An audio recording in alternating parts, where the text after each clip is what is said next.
The surest way to become a successful author is to do your best when no one is watching, which for writers is most of the time. So today we're going to talk about doing your best no matter what. You have a story to tell, but you don't know where to start. Let me show you how to free your story. I teach you how to write and how to dig deep in your soul to release your story and make a difference in the world. Welcome to the Julia Amante channel. For just meeting, I am Julia and I'm happy to have you here. So today let's talk about doing our best and why it's vital for us to do so, even if no one notices, even if no one reads your stories, even if it doesn't become a big hit, even if the stories don't sell. So recently I just came back from a writers conference where I presented a couple of workshops. I prepared for those for a couple of weeks. I perfected the PowerPoints and what I was going to say and made some copies for the attendees and just tried to create the best workshops and have the best workshop experience for the people that were there as possible. Unfortunately, the workshops were scheduled for the end of the conference, so a lot of the people had already checked out of the hotel. There were a lot less people there, and I think they had like 3 workshops during that time. So whoever was left was spread out over these 3 workshops. So there weren't a lot of people, but I still went out there and gave it my all, right? Because the people that were there deserved to have a great experience, even if it was just a few of them. So sometimes we work super hard for something and it doesn't seem like, if nobody's going to see it, or, if nobody's going to buy your books, if nobody's going to read your stories, then you might think, well, maybe I don't have to give it my all. And I'm going to talk about why it's important that you always do. So the first thing I want to say is that being your best is not the same thing as being the best. Okay, so first of all, the work that you do doesn't even have to be good, right? The stories that you're writing do not have to be good or great or any of that. But you want to put everything that you have into creating the best story that you are capable of doing. You might do that and might still find that the story's just not as good as I wanted it to be. Something's not clicking, something's not working. Okay, that's different. But you want to put the best that you have into creating your work and creating your stories. So we have to make that distinction of writing the best that we're capable of writing today. That will improve over time. It will improve so that what you're capable of doing today is maybe not as good as what you'll be able to do in a year or so. Putting the best that you have into your story is going to teach you how to become a professional, because that's what professionals do. They put all their effort into their work, creating the best product, the best story that they're capable of doing today. And then sometimes I think that if we're saying we're trying to be the best, right? We're trying to be the best. It sounds maybe a little arrogant and people might resist that. Now, you're not saying that you're going to be better than everyone else or, the best or whatever, right? Nothing wrong with that, but that's not what I'm saying. What I'm saying is that you're going to do the best that you can for you. You're going to be better than you were yesterday. You're going to put everything you have into creating an amazing story. Okay, another reason that maybe people might be resistant to doing their best, and most people want to. They write the best story that they can. But there's a little part of them that says, well, maybe no one will see this story. It doesn't, I'm just going to write, and whatever happens, it happens, right? So maybe they might not put 100% effort into it because somewhere deep inside they feel that nobody's going to see it anyway. So I'm just going to write just for fun. Whatever comes out, comes out. And that is totally okay for a first draft, right? So you do usually write whatever you can. But that time that you're putting in is practice time. And so, you're practicing at doing the best that you can each time. So when we go out, I don't know, maybe you played sports or did something, right? You didn't just say, well, I'm just going to go out and just hit the ball and whatever happens, happens, right? No, you try to do the best you can. You try to hit that ball as hard as you can. You try to kick that ball through a goal. You try whatever, right? You try to swim the best that you can.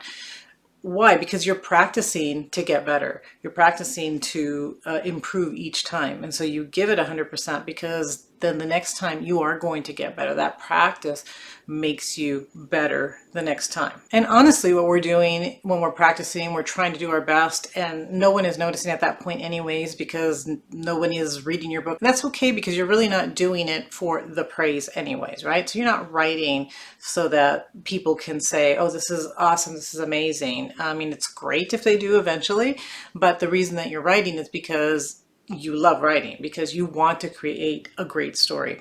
So giving it 100% each time that you write is going to help you to become better. And then eventually maybe the praise will come. But even if it doesn't, you know deep inside that you got better, that your stories are getting stronger, that your characters are more interesting, that your settings are more vivid and are coming alive. And that gives you really all the praise that you need, because you know deep inside that you're getting better, you're getting stronger, and that makes you feel good, right? That you are improving as a writer. Plus, it's impossible to predict what readers are going to think. Some of them will love it, some of them will hate it.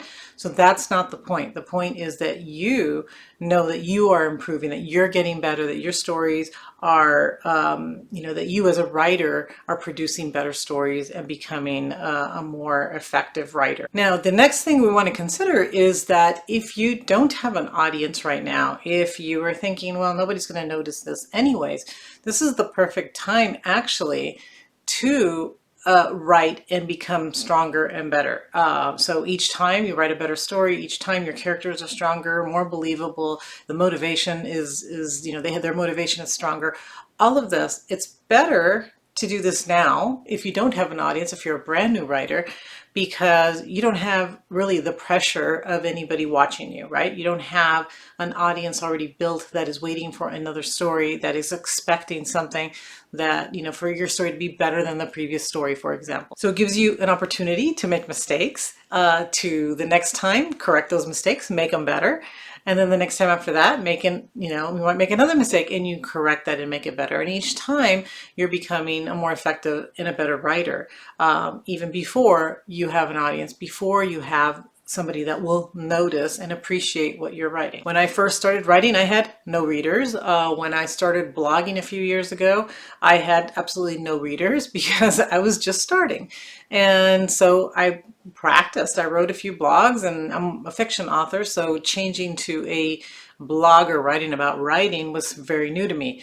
And so I tried something and I thought, okay, well, this is interesting. And then I'll try to write about characterization. I'll try to write about plotting. I'll try to write about this and see what people like.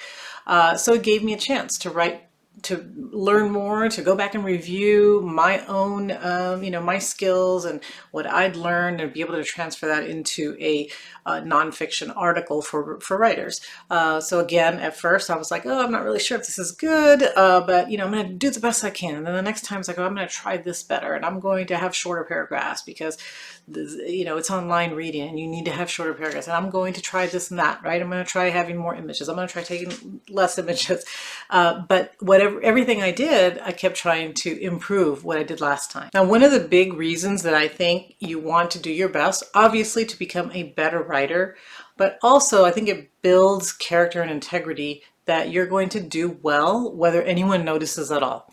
So not only, it's real easy to try to do an amazing job and try to put out a great novel or a great product or whatever, if you know that you already have an audience. You're writing for them because you already know that what they want, and you're trying to please that audience, right? So you're writing to them, and so it's a lot easier, I think, than not knowing at all if anybody's going to read it. And it takes a lot more, I think, integrity and character to do a great job, just to do a great job, right? Just to produce a better story, just to improve your own skills, because you really are doing it just because of your commitment to being a good writer. You're not really doing it because you have an audience that you want to write to.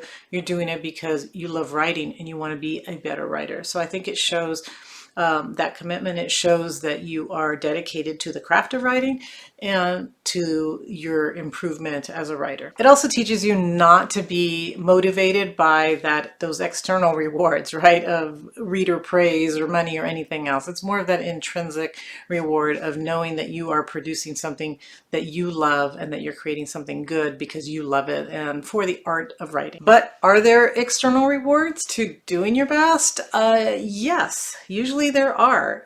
You will become a better writer.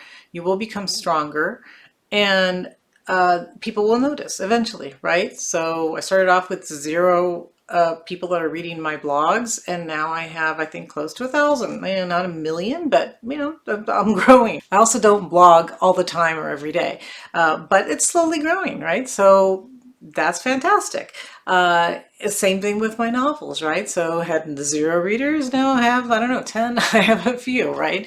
So it helps to, it does pay off eventually. Publishers may notice, readers will notice, you may be offered a contract, you may be offered an opportunity to work with someone else, you may be offered an opportunity to deliver your messages to workshops. So there are external rewards a lot of times for continuing to improve, for doing your best, and for showing people that you are dedicated to your art, to your craft, and that you want to produce a great story, that you're constantly improving and constantly working on it. So there are those intrinsic rewards, and there are also those external rewards that do come for people that really are committed to writing and continue to improve daily. Okay, so I hope that this has helped you. I hope that this has inspired you to always go out there, give your writing 100% of your time and your dedication. That doesn't mean every free hour that you have, but the times that you do have that you're sitting to write,